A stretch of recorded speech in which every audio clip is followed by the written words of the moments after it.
Midnight walk. 12 a.m. I put my shoes on and head out the door. Walk outside into the cool midnight breeze. I start my walk around the neighborhood. The further away I walk, I notice a car drive by. Nothing too unusual, since I live in a big city, so I did not pay too much attention to it. A few minutes by and I see the car pass again. I brought a shut off, thinking maybe he is lost, until I see him drive by again, but this time at a slower speed. As he drives out of sight, my first instinct is to make my way further away from the road and make myself unseen until I can make it back home. At this point, I've walked about 1.5 miles, 1.5 miles away from home. I see headlights and drop to my knees behind a bush. Keeping as still as I possibly could, I am now very frightened, filled with panic. I let him pass and watch him come to a complete stop. What I see drives me into a panic, but I stay calm so I do not cause attention to myself. I see a heavy-set man with dark black hair, wearing a jumpsuit. I was not close enough to get a description of his face, though. As he steps out of the car, he glances around as if he's making sure no one was around. He walks to the back of his car and opens his trunk. That's when I see it.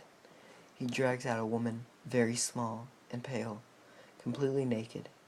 He drops her into the ditch and gets back in his car and drives off. Once I see the car disappear, I run up to her and see if she's okay. As I turn her body, her face seems to be beaten with a baseball bat multiple times.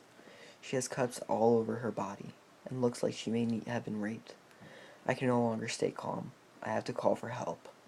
But I left my phone at the home, so I run to the nearest house, not caring that is not 2 o'clock in the morning.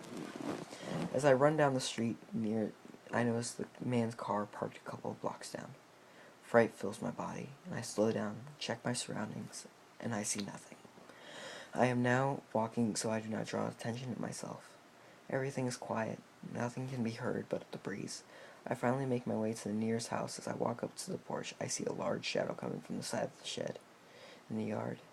I turn to run. I smacked into something hard and solid that knocked my breath out of me. As I look up, I see the large man that I had seen in the car. His eyes were pale blue. He had a scar from his eye down to his cheek. I let out a scream and attempt to crawl away.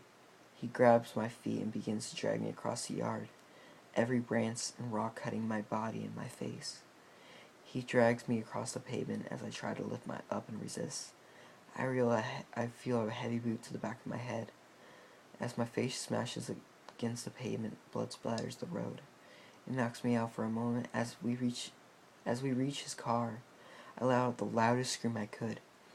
He grabs me by the back of my hair, jerks my head back. I hear the flicking of a pocket knife. He forces my mouth open and very slowly starts cutting away at my tongue. My mouth is filled with blood. He throws me in the back seat of his car and chains my hands and feet. The smell makes my stomach sick. It smelled like alcohol and stale cigarettes. He drives off, and after about 30 minutes he pulls into a dark wooded area. He opens the door and throws me on the ground. He walks away until he pulls out a toolbox. He pulls out a scalpel and begins to cut the nerves in my legs to paralyze me. Blood running everywhere out of my legs onto the grassy area. Then he proceeded to slowly cut off my eyelids to make sure that I am going to see everything that is about to happen. Tears of blood run down my face, and I know I will never get out alive. He cuts the patches of skins between my finger and my toes. The pain was unbearable, but he was not done yet. This was torture. I'd rather be killed now, but I know I could not end I know he would not end his entertainment that quickly. He cuts off my clothes, leaving me completely naked. He spreads my legs and stands there staring at me before he starts to undress. He lays his heavy body on top of mine, and without thinking, I throw my hands, with the chains still holding my hands together, across the back of his neck, pulling him closer with all my might. I grasped his bottom lip with my teeth and clenched down tightly, his blood oozing all over my face, but I did not let go. As he pulled away, the chains got tighter around my wrists, and I no longer had the strength to hang on. He falls back in pain and agony. As I see him down, I turn my body and use my hands to pull myself away as fast as I could. I pull myself deeper into the woods. As I spot a campfire, spot some campers. I let out a pitiful cry. They could not hear me.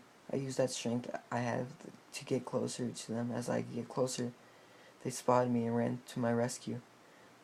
They picked me up to take me out, to take me by the fire and wipe the layers of blood from my face. As they tried to figure out what had happened, I could not speak. All I could do was point. Luckily, one of them had a wheelchair. As they wheeled me closer to the scene of my torture, I began to panic, not knowing what he could be. As we reached the scene, everything was gone. His car was gone. My clothes were gone. He was gone. No trace of him. To this day, the man has never been found. He is still out there somewhere.